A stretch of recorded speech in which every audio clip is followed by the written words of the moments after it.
রহমানের সালাম নেবেন। আমাদের সোহেল রানা খান তার জন্য দোয়া করবেন।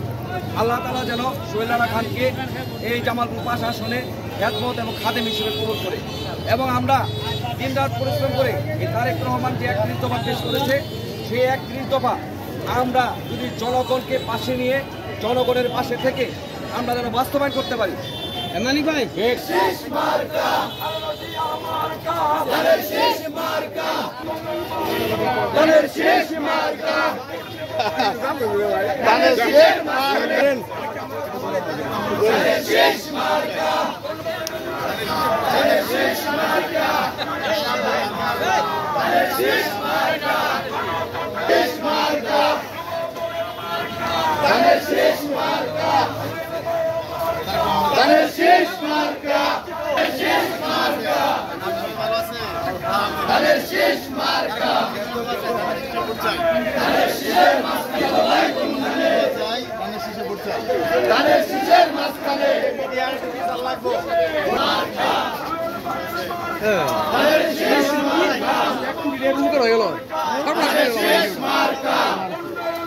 ভালোটা ঘুরে যেত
এই বিতরণের কর্মসূচি আমরা আমাদের জনাব তারেক রহমানের নির্দেশ করে আমরা জেলা থেকে উপজেলা উপজেলা থেকে ইউনিয়ন থেকে প্রত্যেকটি ওয়ার্ড প্রত্যেকটি পাড়ায় মহল্লায় প্রত্যেকটি গরিবের পৌঁছে দেবো ইনশাআল্লাহ।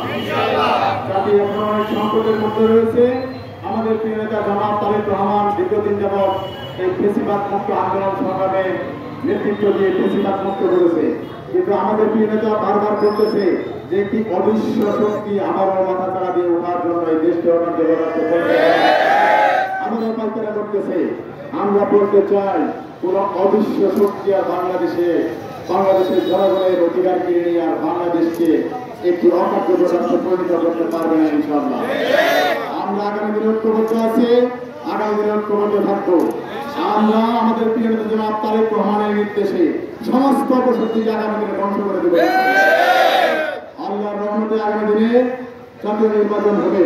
আমরা ঐক্যবদ্ধভাবে প্রাণের শীষ প্রতীকে আমরা সকলে মিলে ঘুরছে জনগণের ভালোবাসা নিয়ে, জনগণের দোয়া নিয়ে আগামী দিনে প্রাণের শীষ প্রতীককে বিজয় করবো। আমরা বাড়ি বাড়ি গিয়ে প্রতীক্ষা করবো, সকলের ভালোবাসা নিব, সকলের ভালোবাসা নিয়ে এই দেশের স্বাধীনতা সার্বভৌমত্ব রক্ষার জন্য আমরা প্রাণের শীষ প্রতীককে বিজয় করবো। এই দেশের জনগণ যেন শান্তিপূর্ণভাবে বাঁচতে পারে তার জন্য আমরা প্রাণের শীষ প্রতীককে বিজয় করবো। আগামী দিনে প্রাণের শীষ প্রতীক এবং আমাদের কেন্দ্রের জনাব তারেক রহমানের হবে বাংলাদেশের সমস্ত অপশক্তিকে ধ্বংস করে জনগণকে সাথে নিয়ে, জনগণকে ঐক্যবদ্ধ করে, জনগণকে একসাথে নিয়ে আগামী দিনে দেশকে একটি উন্নয়নশীল রাষ্ট্রে পরিণত করবে। আগামী দিনে আপনারা সকলে আমাদের কেন্দ্রের জনাব তারেক রহমানের প্রতি আস্থা এবং বিশ্বাস এবং ভরসা রাখুন। তিনি জনগণের নেতা, শুধু বিএনপি নেতা না, এই দেশের নেতা, এই দেশের জনগণের নেতা, মানুষের নেতা। এই দেশের মানুষ যা চাইবে, এই দেশের জনগণ যা চাইবে সেভাবে আগামী দিনে তিনি রাষ্ট্র পরিচালনা করবেন। আপনারা সকলকে আমি এই আহ্বান জানাচ্ছি।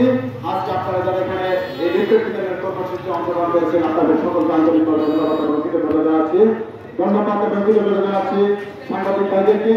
আপনারা খুব পরিশ্রম করে আমরা যতক্ষণ লিফলেট বিতরণ করেছি আপনারা আমাদের ফুটেজগুলি সঠিকভাবে সুন্দর মতো নিয়েছেন এবং সত্য ঘটনাগুলিকে আপনারা প্রকাশ করতেছেন। আপনাদের তার জন্য আমার অন্তর্গত ধন্যবাদ জানাই।